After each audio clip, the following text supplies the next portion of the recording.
தூய ஆவியின் பெருவிழா. தூய ஆவியை பெற்றுக்கொள்ளுங்கள் என்று எங்களுக்கு ஆறுதல் அளிக்கும் ஆண்டவரே, நீர் அளிக்கின்ற ஆவிக்காக நன்றி கூறுகிறோம்.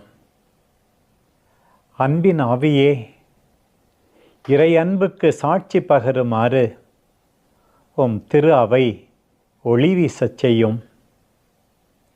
உண்மையின் ஆவியே, பொய்மையிலிருந்து எங்களை விடுவித்து இறை வார்த்தைக்கு உண்மையுள்ளவர்களாக எங்களை மாற்றியருளும். படைக்கும் ஆவியே, எங்கள் இதயங்களையும் இவ்வுலகம் முழுவதையும் புதுப்பித்தருளும். அமைதியின் ஆவியே, எல்லாருடனும் அன்புடனும் நட்புடனும் வாழ